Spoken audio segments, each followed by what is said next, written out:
Hello students, very good morning.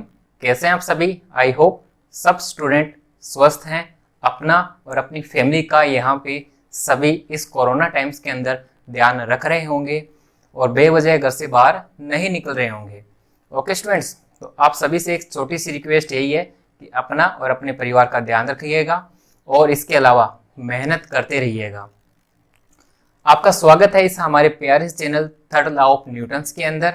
और आज का जो लेक्चर है काफ़ी ज़्यादा इंटरेस्टिंग लेक्चर होने वाला है और स्टार्टिंग से लेके इस लेक्चर को आप जरूर देखिएगा। और उन स्टूडेंट के साथ ये जो लेक्चर है और जो हमारे जो प्रीवियस जो लेक्चर हैं, जो अभी तक हमने केमिकल इक्विलिब्रियम को हमने ख़त्म किया है, ओके स्टूडेंट्स, तो उनको क्या है कि आप शेयर कीजिएगा उन स्टूडेंट के साथ में जो कि कोचिंग्स को अफोर्ड नहीं कर सकते हैं। ओके स्टूडेंट्स, तो आज से हम स्टार्ट करने जा रहे हैं केमिकल्स काइनेटिक्स टॉपिक को। यहां से ही क्या है कि एग्जाम के पॉइंट ऑफ व्यू के हिसाब से क्वेश्चन पूछे जाते हैं, यहां से क्वेश्चन डेफिनेटली बनते हैं। तो इसलिए क्या है कि आपको इस वीडियो को स्टार्टिंग से एंड तक देखना बनता है। तो आप क्या करेंगे, इस लेक्चर को बिल्कुल भी मिस नहीं करना। जितने भी लेक्चर्स आ रहे हैं उनको आप कंटिन्यूसली देखेंगे और इसके अलावा जितने भी अभी आपके पास न्यूमेरिकल्स क्वेश्चन हो तो आप अभी से इसी लेक्चर से स्टार्ट कर सकते हो, क्योंकि यहीं से ही क्वेश्चन जो बनना है वो स्टार्ट हो जाएंगे। कहाँ से क्वेश्चन बनते हैं, किस टाइप से क्वेश्चन बनते हैं, तो वो सभी प्रकार के जितने भी क्वेश्चन बन रहे हैं वो आपको यहाँ पे 1 बाय 1 स्टेप में आपको बता दिए जाएंगे जैसे जैसे लेक्चर चलता जाएगा हमारा। तो एक आप सभी स्टूडेंट से एक छोटी सी रिक्वेस्ट यही रहेगी, तो आपको अगर ये चैनल अच्छा लगता है तो इस चैनल को सब्सक्राइब कीजिएगा, इस लेक्चर को लाइक कीजिएगा और उन स्टूडेंट के साथ में इस लेक्चर को शेयर कीजिएगा जो कि कोचिंग्स को अफोर्ड नहीं कर सकते हैं। तो चलिएगा स्टार्ट करते हैं हमारा इस प्यारा सा जो लेक्चर है, इंटरेस्टिंग जो लेक्चर है, उसको स्टार्ट करते हैं केमिकल्स काइनेटिक्स से। केमिकल्स काइनेटिक्स होता क्या है, सबसे पहले उसको अपने समझते हैं, ठीक है ना। तो सबसे पहले इसकी जो डेफिनेशन है उसको अपने अच्छे से समझ लेते हैं कि क्या होता है केमिकल काइनेटिक्स।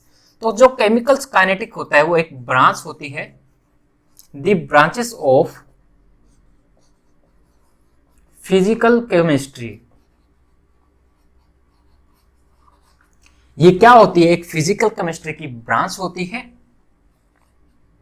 विच डील्स, इनकी जो अपने क्या है कि जो डील्स है वो किन किन में अपने करते हैं, यानी कि केमिकल्स काइनेटिक जो स्टडी है, केमिकल काइनेटिक की जो स्टडी है वो अपने को किन किन में देखने को मिलती है। तो सबसे पहला जो पॉइंट है वो है रेट ऑफ रिएक्शन। किसी भी रिएक्शन के लिए क्या रेट होता है उसको डिटरमाइन करना, केमिकल काइनेटिक्स के अंदर इसको अपने अच्छे से स्टडी करेंगे। आज का हमारा जो लेक्चर रहेगा, जो टॉपिक रहेगा वो यही रहेगा, रेट ऑफ रिएक्शन। सेकंड देखिएगा, इस रेट ऑफ रिएक्शंस के लिए क्या क्या जो फैक्टर है वो अपने को पढ़ना है, तो उस चीज के बारे में अपने क्या करेंगे, स्टडी करेंगे। यहां पे factors which effect of rate of reaction. Last इसका जो यहां पे टाइप है वो है मैकेनिज्म्स का, रिएक्शन मैकेनिज्म का, मैकेनिज्म ऑफ रिएक्शंस। यानी कि यहाँ पे किस किस टाइप की जो रिएक्शन है, कितने टाइप्स की जो रिएक्शन होता है, उन सबका जो मैकेनिज्म है वो हम यहाँ पे स्टडी करेंगे। तो आज का हमारा टॉपिक रहेगा वो रहेगा रेट ऑफ रिएक्शंस। क्या रहेगा, रेट ऑफ रिएक्शंस। इसको अच्छे से स्टडी करते हैं सबसे पहले तो। ओके स्टूडेंट्स, केमिकल काइनेटिक्स क्या होते हैं, काइनेटिक्स का मतलब होता है एक मोशन करना, ठीक है।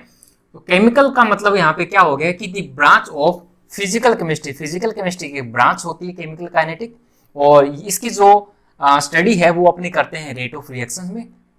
फिर हम क्या करते हैं, इस रेट ऑफ रिएक्शंस के जो फैक्टर इफेक्टिंग है, यानी कि क्या क्या इस पे जो फैक्टर्स है वो अप्लाई होते हैं, कैसे इस पे इफेक्ट करते हैं, वो सारी चीज अपने यहाँ पे देखेंगे। उसके बाद में कितने टाइप्स की जो रिएक्शंस होती है उनको भी अपने क्या करेंगे, डिटेल से पढ़ेंगे, ठीक है, विद एग्जाम्पल।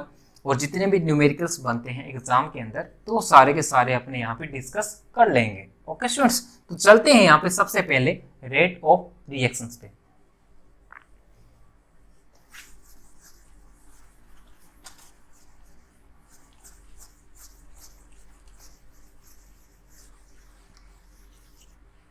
चलिएगा, फर्स्ट पॉइंट आप यहां पे डाल लीजिएगा। एक चीज और यहां पे ये है, जब भी आप न्यूमेरिकल्स करो या जब भी आप लेक्चर्स को देखो तो जो आपको इंपॉर्टेंट पॉइंट लगता है तो उसको क्या है कि आप साथ साथ में लिख लीजिएगा, उसको आप अंडरलाइन कर लीजिएगा, क्योंकि जब एग्जाम टाइम आता है तो उस समय क्या होता है कि काफी हेल्प आपको मिल जाती है उस चीज को देखने से। ठीक है ना, इसलिए क्या है कि स्टार्टिंग से ही आप नोट्स बनाते हुए चलें। फर्स्ट पॉइंट अपने पढ़ने जा रहे हैं यहां पे रेट ऑफ रिएक्शन, ROR। यहां पे देखिएगा नाम से ही स्पष्ट हो रहा है रेट ऑफ रिएक्शन, यानी कि किसी भी रिएक्शन का यहां पे रेट अपने को क्या करना है, डिटरमाइन करना है। ओके, तो यहां पे सपोज करो कि कोई भी हमारे पास रिएक्शन है, तो उस रिएक्शन में क्या होता है, एक तो हमारे पास रिएक्टेंट होता है, एक हमारे पास क्या होता है कि प्रोडक्ट होता है। सपोज करो कि ये वाली जो अपने जो रिएक्टेंट है, इस रिएक्टेंट की जो कंसंट्रेशन होती है विद रिस्पेक्ट टू टाइम क्या होती है, कम होती जाती है, तभी तो प्रोडक्ट बनता है ना। तो स्टार्टिंग में जितनी थी इसकी कंसंट्रेशन उतनी तो नहीं रहेगी, टाइम के साथ साथ क्या होता है डिसअपेयर होगी या कंज्यूम होगी इसकी जो कंसंट्रेशन होती है। तो हम ये कह सकते हैं कि रेट ऑफ रिएक्शंस के अंदर अपने क्या करते हैं, यानी कि जो इसके इन दोनों के बीच में जो चेंजेस हो रहे हैं, या हम बोल सकते हैं कि इनकी जो स्पीड होती है वो अपने क्या कर सकते हैं, मेजर कर सकते हैं, किसके थ्रू, इस रेट ऑफ रिएक्शन के थ्रू। तो यहां पे एक लाइन लिखते हैं, changes in concentration, changes in concentration, reactant and product of, changes in concentration, reactant and product of with respect to time।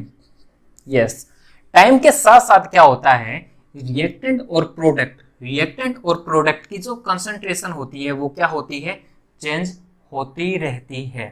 ठीक है ना, रिएक्टेंट की जो कंसंट्रेशन है वो कम होती है और प्रोडक्ट की जो कंसंट्रेशन होती है क्या होती है, इंक्रीजेस, यानी कि बढ़ती रहती है। उनको मेजर करना ही क्या कहलाता है, यहाँ पे रेट ऑफ रिएक्शन कहलाता है। ठीक है ना, इतनी चीज आपको आई होप समझ में आ गई होगी। अब यहाँ पे एक क्वेश्चन ये बनता है कि केमिकल काइनेटिक्स के अंदर ऐसी कौन सी रिएक्शन है जिनके अंदर अपने रेट ऑफ जो रिएक्शन है वो डिटरमाइन कर सकते हैं, उनको अपने समझ लेते हैं। तो यहां पे देखिएगा सबसे पहला जो पॉइंट है, very fast reaction,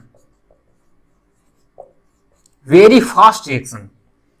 very fast है मतलब क्या है कि विद ए सेकंड में, विद ए सेकंड के अंदर ये जो रिएक्शन है वो हो जाएगी।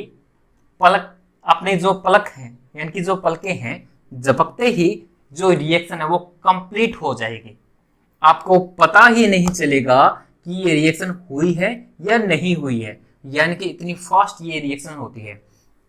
तो इस टाइप की जो रिएक्शन है आपको देखने को मिलती है यहाँ पे आयनिक रिएक्शनों के अंदर। जितने भी हमारे पास जो आयनिक जो मॉलिक्यूल्स होते हैं, जो कंपाउंड्स होते हैं, उनके अंदर आपको इस टाइप की जो रिएक्शन है वो देखने को मिलेगी। फॉर एग्जाम्पल NaCl और AgNO3। हम जानते हैं बिना दैट इस सोडियम पे क्या होता है, प्लस चार्ज होता है और Cl पे क्या होता है, माइनस चार्ज होता है। या हम ये बोल सकते हैं सोडियम पे क्या होता है कि प्लस आयन होता है, Cl पे क्या होता है, माइनस आयन होते हैं। इसी प्रकार से सिल्वर पे प्लस होता है और नाइट्रेट पे क्या होता है, माइनस होते हैं। ठीक है ना, तो इतनी फास्ट की रिएक्शन होती है विद ए माइक्रो सेकेंड, यानी 10⁻⁶। जी हाँ, 10⁻⁻⁶ इतनी फास्ट ये रिएक्शन होती है। तो यहाँ पे बहुत ही सिंपल ये रिएक्शन है, फटाफट हो जाएगी, कुछ नहीं करना है। जो आयंस हैं, जो अपोजिट जो आयन है वो क्या कर लेंगे, बॉन्ड का यहाँ पे फॉर्मेशन कर लेंगे, यानी कि जो सोडियम है वो किसके साथ में यहाँ पे जुड़ जाएगा, NO3, सोडियम नाइट्रेट, और क्या बच जाएगा हमारे पास में लास्ट में यहाँ पे AgCl। इसका क्या बनता है, प्रेसिपिटेट बनता है। ओके स्टूडेंट्स, इस टाइप की जो रिएक्शन है हम कभी भी केमिकल काइनेटिक्स के अंदर नहीं पढ़ते हैं। ये हम ये चीज बोल सकते हैं, इसके लिए जो रेट ऑफ जो रिएक्शन होता है, रेट ऑफ जो रिएक्शंस होता है, कांट या कैन नॉट बी डिटरमाइन। इस चीज को याद रखिएगा आप। वेरी फास्ट रिएक्शंस के लिए जो रेट ऑफ रिएक्शंस होता है वो अपने कभी भी डिटरमाइन नहीं कर सकते हैं, इस चीज का आप ध्यान रखेंगे। ठीक है स्टूडेंट्स, अगर किसी भी स्टूडेंट को ये लगता है कि ये चीज हमें आती है या काफी स्लो हम पढ़ा रहे हैं, तो आप क्या कर सकते हैं, इस वीडियो को मल्टीप्लाई 2 की स्पीड में देख सकते हैं। ठीक है ना, थोड़ा सा स्किप करके थोड़ा सा लास्ट में चले जाइएगा जहां पर न्यूमेरिकल्स पार्ट आएंगे। और क्या होता है कि मैं यहाँ पे उन स्टूडेंट को भी साथ में लेके चल रहा हूँ जिन्होंने पढ़ा हुआ है, लेकिन उनका क्या है कि ब्रेक के बाद में, यानी कि काफी समय के बाद में उन्होंने बुक्स अगर उठाई है या पढ़ना चाह रहे हैं, तो उनको भी ये चीज क्या है कि समझ में आ जाए। ठीक है ना, तो क्या होता है कि दोनों स्टूडेंट को साथ में लेके चलना पड़ता है। तो यहाँ पे डोंट वरी अबाउट, यहाँ पे समझिएगा कि वेरी फास्ट रिएक्शंस के अंदर कभी भी रेट ऑफ रिएक्शंस अपने डिटरमाइन नहीं करते हैं। चलते हैं सेकंड पॉइंट के अंदर भी यहां पे देखिएगा किन किन के अंदर अपने जो रेट ऑफ रिएक्शंस है वो देखने को नहीं मिलती है। Very slow reaction, very slow reaction, यानी कि इतना स्लो रिएक्शन होती है, इतना स्लो रिएक्शन होती है जिनको कंप्लीट होने में महीने लग जाते हैं, साल लग जाते हैं, बहुत साल लग जाते हैं। ठीक है ना, तो इस टाइप की जो रिएक्शंस होती है तो वो अपने कभी भी केमिकल्स काइनेटिक्स के अंदर देखने को नहीं मिलती है, या उनकी स्टडी अपनी नहीं करते हैं। उनके लिए कभी भी रेट ऑफ जो रिएक्शन है वो देखने को नहीं मिलेगा। तो इस टाइप की जो रिएक्शन है वो आपको देखने को मिलेगी रस्टिंग ऑफ आयरन में, लोहे पे जंग लगना। लोहे पे जंग लगना एक क्या होता है कि एक बहुत ही वेरी स्लो टाइप्स की रिएक्शन होती है, जिनको लगने में यानी कि रस्ट होने में काफी समय लग जाता है। तो यहाँ पे हम एक चीज ये भी लिख सकते हैं कि रेस्टिंग ऑफ जो आयरन्स होता है तो उसको क्या है कि कंप्लीट होने में, यानी कि टेक्स ईयर ऑफ कंप्लीट। ठीक है ना, काफी समय लगता है इन रिएक्शनों को कंप्लीट होने में। तो इसके लिए जो रेट ऑफ जो रिएक्शन है या इस प्रकार का जो एक्सपेरिमेंटल है या जो प्रैक्टिकली है वो पॉसिबल नहीं होता। तो रेट ऑफ रिएक्शन से practically can not be determine, can not be determine.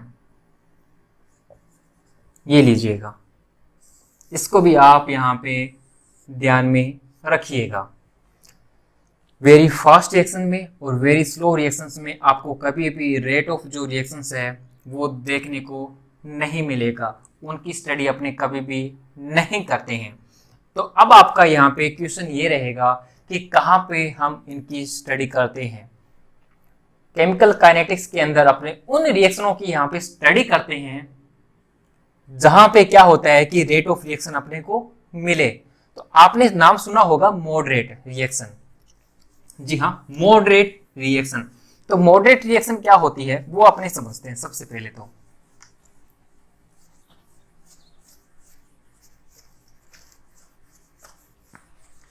चलिएगा, तो यहाँ पे जो थर्ड टाइप का जो रिएक्शन है वो है मॉडरेट टाइप्स की जो रिएक्शन है उसको हम स्टडी करते हैं।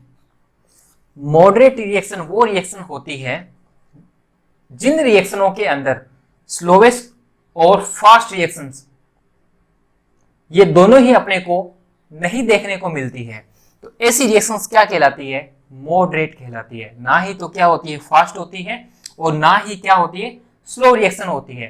तो वो उनको कंप्लीट होने में क्या है कि कुछ ही मिनटों में या कुछ ही घंटों में वो कंप्लीट हो जाती है। घंटे भी नहीं लगते हैं, लेकिन कुछ ही मिनटों में वो वाली जो रिएक्शन है यानी कि इन्फिनिटी टाइम के अंदर वो कंप्लीट हो जाती है, या फाइनाइट टाइम के अंदर वो कंप्लीट हो जाती है। फाइनाइट टाइम के अंदर वो रिएक्शन कंप्लीट हो जाती है, उनको अपने क्या बोलते हैं, मॉडरेट टाइप की रिएक्शन बोलते हैं। फॉर एग्जांपल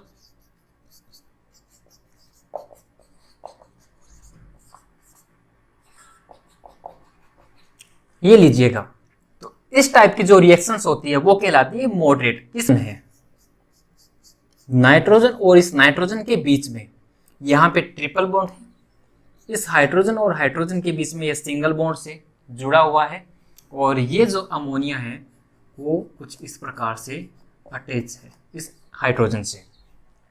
अब यहाँ पे हो क्या रहा है, यहाँ पे ये चीज हो रही है कि ये जो नाइट्रोजन है, इस नाइट्रोजन और हाइड्रोजन यहां से क्या होंगे, बॉन्ड ब्रेक होंगे, और बॉन्ड ब्रेक होने के बाद में, बॉन्ड ब्रेक हो जाने के बाद में देखो ये क्या होती है, रिवर्सिबल भी रिएक्शन होती है, और क्या होती है अपने यहाँ पे क्या पढ़ रहे हैं, केमिकल काइनेटिक पढ़ रहे हैं। एक तो हमारे पास रिएक्टेंट होना चाहिए, एक हमारे पास क्या होना चाहिए, प्रोडक्ट होना चाहिए, ठीक है ना। ये रिवर्सिबल रिएक्शन है, अमोनिया से ये चीज बनाई जा सकती है, बट अपने यहाँ पे क्या करें, सिर्फ केमिकल काइनेटिक्स के अंदर समझाने के लिए कि हमारे पास एक रिएक्टेंट है और एक हमारे पास क्या प्रोडक्ट है, ठीक है ना। मॉडरेट रिएक्शन को हम यहाँ पे समझ रहे हैं। तो क्या होता है यहाँ पे, ये जो नाइट्रोजन और ये जो हाइड्रोजन होता है, तो ये क्या करते हैं, आपस में कंबाइन होते हैं, बॉन्ड यहाँ पे ब्रेक होते हैं, और बॉन्ड जैसे ब्रेक होते हैं तो यहाँ पे फॉर्मेशन किसकी होती है, NH3 यानी कि अमोनिया की यहाँ पे फॉर्मेशन होती है। तो हम यहाँ पे बोल सकते हैं कि यहाँ पे इस नाइट्रोजन और नाइट्रोजन के बीच में जो ट्रिपल बॉन्ड है, और इस हाइड्रोजन और हाइड्रोजन के बीच में जो सिंगल बॉन्ड है, वो यहाँ पे क्या होंगे, बॉन्ड ब्रेक होंगे सबसे पहले तो। और यहाँ पे क्या होगा, यहाँ पे क्या होगा, इस अमोनिया के अंदर जो बॉन्ड यहाँ पे टूटे थे, तो यहाँ पे क्या होगा, इन बॉन्ड का फॉर्मेशन होगा, ये बॉन्ड फॉर्म होंगे। तो इन दोनों के बीच में जो समय लगता है, इन दोनों के बीच में जो समय लगता है टूटने में और बनने में, क्या समय लगता है, यहाँ पे फाइनाइट टाइम लगता है, फाइनाइट टाइम। कुछ ही समय के अंदर ये वाली जो रिएक्शन है वो कंप्लीट हो जाती है। तो ऐसी रिएक्शंस क्या कहलाती है, मॉडरेट टाइप की रिएक्शन कहलाती है। और इनकी ही स्टडी अपनी क्या करते हैं, इनकी ही स्टडी अपने केमिकल काइनेटिक्स में करते हैं। यानी कि इनके लिए जो रेट ऑफ जो रिएक्शन होती है वो अपने क्या कर सकते हैं, डिटरमाइन कर सकते हैं, या अपने निकाल सकते हैं इनका रेट ऑफ रिएक्शंस। तो rate of reactions is determine, इसको आप ध्यान में रखिएगा। इन्हीं की स्टडी अपने केमिकल्स काइनेटिक्स के अंदर करते हैं, किसकी, मॉडरेट रिएक्शन की। कभी भी वेरी फास्ट, कभी भी वेरी स्लो टाइप्स की जो रिएक्शन होती है उनकी स्टडी हम कभी भी नहीं करेंगे केमिकल काइनेटिक्स के अंदर। केवल किसकी करेंगे, मॉडरेट टाइप की जो रिएक्शन है उनकी स्टडी करेंगे। और यहाँ पे जो अपने को रेट ऑफ जो रिएक्शन है वो देखने को मिलेगा, वो क्या होता है, डिटरमाइंड हो जाएगा। ओके स्टूडेंट्स, आई होप इतना आपको समझ में आया होगा। चलते हैं नेक्स्ट पॉइंट पे।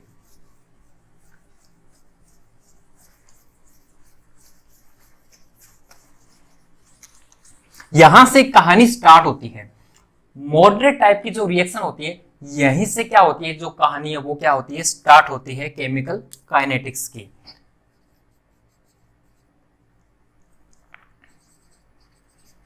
Average rate of reaction,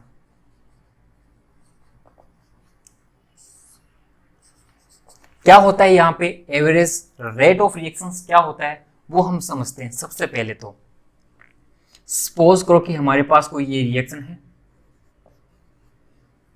2A + 3B, यहां से क्या बनेगा, सपोज कि 4C यहाँ पे बन रहा है, ठीक है। इन रिएक्टेंट से क्या बनेगा, 4C प्रोडक्ट यहाँ पे फॉर्म हो रहा है। तो इनके लिए आपको क्या निकालना है, एवरेज रेट ऑफ रिएक्शंस आपको डिटरमाइन करना है। तो किस प्रकार से यहाँ पे आप एवरेज रेट ऑफ रिएक्शन आप निकाल सकते हैं वो समझिएगा। एवरेज रेट ऑफ रिएक्शन देखिएगा यहाँ पे सबसे पहले, तो रिएक्टेंट के लिए क्या हम लिखते हैं, -1/2 चेंज इन कंसंट्रेशन ए की अपॉन में विद रिस्पेक्ट टू टाइम। इसके अलावा equal to -1/3 change in concentration B की विद रिस्पेक्ट टू टाइम। यहां पे देखिएगा जो माइनस साइन है वो हमने यहाँ पे क्यों लिया है, माइनस साइन हमने इसलिए यहाँ पे लगाया है क्योंकि इन रिएक्टेंट की जो कंसंट्रेशन होती है विद रिस्पेक्ट टू टाइम धीरे धीरे जैसे जैसे टाइम चलता जाता है वैसे वैसे इसकी जो कंसंट्रेशन होती है वो क्या होती है, कम होती जाती है। इतनी कम हो जाती है कि इसकी जो वैल्यू आती है या जो इसका रेट ऑफ जो रिएक्शन आता है वो क्या आता है, माइनस में आता है। इसलिए हम यहाँ पे क्या है कि माइनस का साइन यहाँ पे यूज कर रहे हैं। और 1 यहाँ पे इसलिए यूज कर रहे हैं क्योंकि एवरेज अपने 1 यहाँ पे मान के चल रहे हैं, एक यूनिट हम मान के चल रहे हैं। इसलिए क्या हो जाएगा, जो भी हमारे पास स्टोइकियोमेट्री होगा, जी हाँ, जो भी हमारे पास स्टोइकियोमेट्री होगा उन्हीं को ही अपने कंसिडर करके चलेंगे यहाँ पे। ओके स्टूडेंट्स, समझ में है। यहाँ पे आगे देखते हैं, इक्वल टू, अब बात करते हैं इस प्रोडक्ट की। और जब भी हम प्रोडक्ट लिखते हैं तो उसको हम हमेशा ही पॉजिटिव में लिखेंगे, यानी कि इसकी वैल्यू हमेशा क्या होती है, एक पॉजिटिव में होते हैं। क्यों होती है, क्योंकि जो प्रोडक्ट है, प्रोडक्ट की जो कंसंट्रेशन होती है विद रिस्पेक्ट टू टाइम क्या होती है, इंक्रीज होती जाती है, यानी कि बढ़ती जाती है।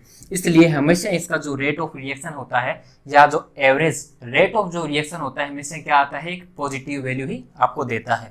तो यहाँ पे 1/4 चेंज इन कंसंट्रेशन किसकी, सी की, अपॉन में क्या होता है, विद रिस्पेक्ट टू टाइम। तो ये आपके पास में क्या आ गया, यहाँ पे एवरेज रेट ऑफ रिएक्शन आ गया। ओके स्टूडेंट्स, इस प्रकार से आपको ये डिटरमाइन करना आना चाहिए। यहां से कहानी स्टार्ट होती है, केमिकल काइनेटिक्स की यहां से कहानी स्टार्ट होती है। ये आपको लिखना आना चाहिए। अगर ये आपको लिखना आता है ना तो इसके बेसिस पे कम से कम एक क्वेश्चन तो पक्का आता है, एक क्वेश्चन यहां से डेफिनेटली यहां से पक्का आता है, ठीक है ना। अब एक और आपके कोई एक एग्जांपल और देते हैं आपको करने के लिए, खुद एक बार ट्राई करना। सपोज कि हमारे पास 3x y और 4z है। तो इसके लिए आपको यहाँ पे क्या डिटरमाइन करना है, एवरेज रेट ऑफ रिएक्शन आपको डिटरमाइन करना है, ठीक है ना। और जो एवरेज रेट ऑफ रिएक्शन होता है वो ऑलवेज क्या होता है, पॉजिटिव होता है। अगर पूछ भी लिया जाए तो हमें पता होना चाहिए ऑलवेज हमारा क्या होता है, जो रेट एवरेज जो रेट ऑफ रिएक्शन होता है हमेशा क्या होता है, पॉजिटिव होता है। तो यहाँ पे क्या है कि इस रिएक्शन के लिए हमें क्या डिटरमाइन करना है, यहाँ पे एवरेज रेट ऑफ रिएक्शन यहाँ पे निकालना है। तो निकालिएगा, स्टार्ट कीजिएगा यहाँ पे फटाफट वीडियो को पॉज करके, और आप मेरे से पहले निकालने की कोशिश कीजिएगा। इसका आंसर हमें कमेंट बॉक्स में दीजिएगा। तब तक यहाँ पे इसका आंसर देखते हैं क्या आता है। स्टोइकियोमेट्री कितना है, 3 है। तो क्या लिखेंगे, -1/3 चेंज इन कंसंट्रेशन x की, किसके साथ, टाइम के साथ में, equal to -1/1 change in concentration किसकी, y की, अपॉन में क्या आएगा, टाइम के साथ, 1/4 पॉजिटिव में आएगा, चेंज इन कंसंट्रेशन किसकी, z की, अपॉन में क्या आता है यहाँ पे, चेंज इन टाइम, टाइम के साथ। तो ये हमारा क्या हो जाएगा, यहाँ पे एवरेज रेट ऑफ रिएक्शन हो जाएगा। आई होप आपको ये दोनों एग्जांपल अच्छे से समझ में आए होंगे। आपको रेट ऑफ जो रिएक्शन है आपको निकालना इजीली अब आ गया होगा। इसके अंदर किसी भी स्टूडेंट को कोई डाउट नहीं रहा होगा। तो अपने चलते हैं नेक्स्ट फंडे पे, नेक्स्ट क्वेश्चन पे अपने चलते हैं। ओके स्टूडेंट्स, अब यहाँ पे हमने एक क्वेश्चन लेते हैं और उस क्वेश्चन के लिए आपको यहाँ पे फाइंड आउट करना है एवरेज रेट ऑफ रिएक्शन। ये निकालिएगा, फटाफट इसका आंसर निकालिएगा, वीडियो को पॉज करके फटाफट इसका आंसर निकालिएगा। तब तक इसका आंसर यहाँ पे बताते हैं क्या होगा। आई होप आपने यहाँ पे इसका आंसर जो है निकाल लिया होगा। तो यहाँ पे देखिएगा, सबसे पहले इसकी स्टोइकियोमेट्री कितनी है, 1 है। तो रिएक्टेंट की जो कंसंट्रेशन होती है क्या होती है, डिक्रीज, यानी कि कम होती जाती है। तो इसके लिए अपने माइनस साइन को यूज करते हैं। चेंज इन कंसंट्रेशन किसकी, N2 की, अपॉन में क्या होता है, टाइम, इक्वल टू क्या आएगा, -1/3। चेंज इन कंसंट्रेशन किसकी, H2 की, अपॉन में क्या आ जाएगा यहाँ पे टाइम, इक्वल टू यहाँ पे क्या आएगा, प्लस में यानी कि 1/2। चेंज इन कंसंट्रेशन किसकी, NH3 with respect to time. I hope आपने ये सभी ने रेट ऑफ रिएक्शन यानी कि एवरेज रेट ऑफ रिएक्शन सबने सही किया होगा। ओके स्टूडेंट्स, अब यहां पे देखिएगा एक टर्म जो है और यूज होती है, वो क्या होती है, वो उसको समझिएगा। सबसे पहले rate of appearance. Rate of appearance क्या होती है, रेट ऑफ अपीयरेंस का मतलब होता है कि यहाँ पे अपेयर क्या चीज हो रही है, यहाँ पे बन क्या रहा है, वो बन रहा है अमोनिया यानी कि NH3। तो रेट ऑफ अपीयरेंस के लिए हम क्या लिखेंगे यहाँ पे, अगर आपसे ये चीज पूछ ली जाए कि रेट ऑफ अपीयरेंस अमोनिया की क्या लिखोगे, तो अमोनिया के लिए क्या लिखोगे, सेम यही करना अपने को, 1/2 डेल NH3 यानी कि कंसंट्रेशन किसकी, NH3 की, अपॉन में क्या आता है, टाइम। बस यहाँ पे क्या यूज होते हैं, यहाँ पे मोड यूज हो जाते हैं। यहाँ पे इन मोड का जो यूज है वो इसलिए होता है कि यहाँ पे कोई भी प्लस और कोई भी माइनस में इनकी वैल्यू नहीं आती है, केवल क्या है, अपने मोड लगा के यहाँ पे इसी प्रकार से छोड़ दिया जाता है। ठीक है ना। फिर से मैं यहाँ पे रिपीट कर देता हूँ कि रेट ऑफ अपीयरेंस में क्या होता है, सपोज करो कि हमें किसकी निकालनी है, NH3 की निकालनी है। अपीयरेंस का मतलब होता है कि बनने वाला या फॉर्म होने वाला, ठीक है ना, बनने वाला यानी कि प्रोडक्ट्स का पूछ रहा है, अपेयर क्या चीज हो रही है, ठीक है ना। तो यहाँ पे क्या है कि अमोनिया बन रहा है, इस रिएक्शन के दौरान क्या बन रहा है, अमोनिया बन रहा है, यानी कि अपेयर कौन हो रहा है, अमोनिया हो रहा है। तो इसके लिए आपको जो रेट ऑफ जो रिएक्शन है, तो कभी भी साइन यहाँ पे यूज मत करना, साइन की जगह पे यहाँ पे अपने मोड यूज करेंगे, ठीक है ना। तो यहाँ पे प्लस और माइनस कभी भी अपने यूज नहीं करते हैं, ओनली सिर्फ स्टोइकियोमेट्री ही यूज करेंगे यहाँ पे। ओके स्टूडेंट्स, चलिएगा यहाँ पे और तो कोई अपीयरेंस है नहीं, सिर्फ एक अमोनिया है। तो इसके अलावा एक और टर्म है रेट ऑफ डिसअपीयरेंस। तो सबसे पहले रेट ऑफ डिसअपीयरेंस यानी कि अमोनिया, अपने नाइट्रोजन की यहाँ पे देख लेते हैं। तो इसके लिए का आपने जो नाइट्रोजन की जो डिसअपीयरेंस है वो आप क्या निकालोगे, तो यहाँ पे आप देख सकते हो, यहाँ पे कभी भी आप साइन यूज नहीं करोगे, ठीक है ना। पहली बात तो ओनली सिर्फ स्टोइकियोमेट्री ही लिखोगे। तो स्टोइकियोमेट्री क्या 1 है इसके लिए, तो क्या लिखेंगे, चेंज इन कंसंट्रेशन किसकी, N2 की, अपॉन में क्या हो जाएगा, विद रिस्पेक्ट टू टाइम। और यहाँ पे क्या लगा देंगे आप, मोड लगा देंगे, ठीक है। प्लस माइनस कभी भी यूज नहीं करोगे अपीयरेंस में और डिसअपीयरेंस में। तो यहाँ से क्या होता है कि कॉमन सेंस वाली यहाँ पे बात है कि डिसअपीयरेंस का मतलब क्या होता है कि वो ऑलरेडी यहाँ पे क्या हो रहा है, डिसअपीयर हो रहा है, घट रहा है, इसकी जो कंसंट्रेशन है पहले से क्या हो रही है, घट रही है, इसलिए यहाँ पे अपने जो मोड है वही लगा के छोड़ देते हैं। डिसअपीयरेंस का मतलब भी क्या होता है, घटना।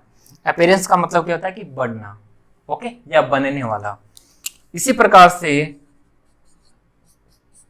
रेट ऑफ डिसअपीयरेंस किसके लिए, इस H2 के लिए।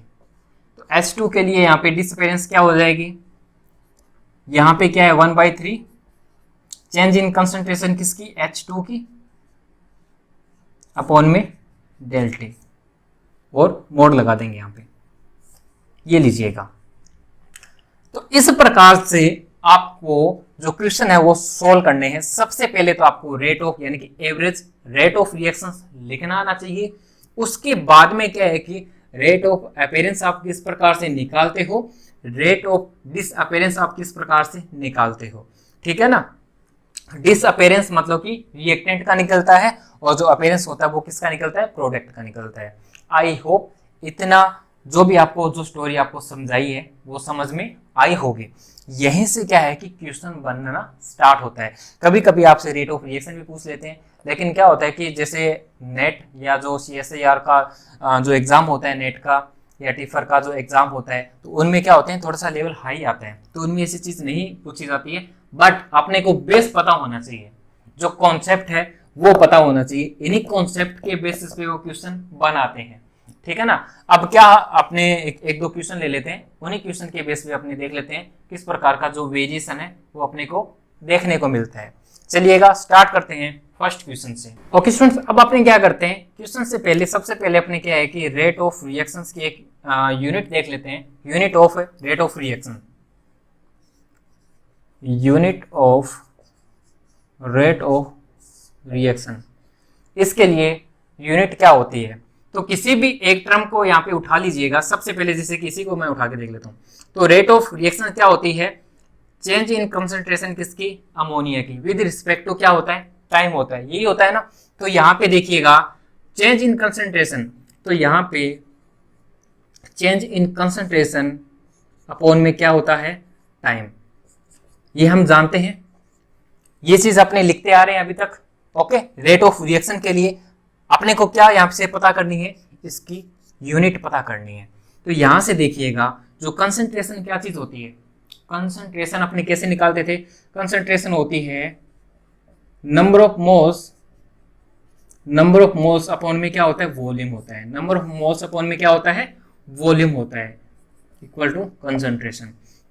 तो नंबर ऑफ मोल्स यहाँ पे क्या हो जाएंगे, नंबर ऑफ मोल्स अपॉन में यहाँ पे क्या हो जाएंगे, वॉल्यूम अपने किस में लेते हैं, लीटर में लेते हैं। ओके स्टूडेंट्स, और टाइम अपने किस में लेते हैं, यहाँ पे सेकंड में लेते हैं, यहाँ पे सेकंड में लेते हैं, ठीक है ना, मल्टीप्लाई है यहाँ पे। तो इसकी जो यूनिट क्या हो जाएगी, मोल, लीटर इनवर्स और सेकंड इनवर्स, ये लीजिएगा। ओके स्टूडेंट्स, ये समझ में आया आपको सबको, यूनिट आप इजीली निकाल सकते हैं, कुछ नहीं किया। जो कंसंट्रेशन क्या होती है, नंबर ऑफ मोल अपॉन में क्या होता है, वॉल्यूम होता है कंसंट्रेशन, और नंबर ऑफ मोल्स जो होता है, नंबर ऑफ मोल्स किस में होती है, मोल्स में, यानी कि, और इसका जो वॉल्यूम होता है वो अपने क्या लेते हैं, लीटर में लेते हैं। तो मोल्स पर लीटर लिखा मैंने, टाइम्स को मैंने यहाँ पे सेकंड में लिखा है, ठीक है। तो इसकी जो यूनिट है वो क्या आ जाएगी, मोल, लीटर इनवर्स और सेकंड इनवर्स। यहाँ से भी क्वेश्चन बन जाते हैं, यूनिट कन्वर्जन से भी यहाँ से क्वेश्चन बन जाता है कभी कभी, ठीक है ना। तो आई होप इतना आपको समझ में आया होगा। तो अपने आज यहीं पे ही फिनिश करते हैं इसी को, रेट ऑफ रिएक्शन को आप अच्छे से समझना सभी स्टूडेंट। और कोई डाउट आए और कोई क्वेरी हो, कोई क्वेश्चन पूछना हो, तो आप कमेंट बॉक्स में बताइएगा। तब तक के लिए पढ़ते रहिएगा। जय हिंद।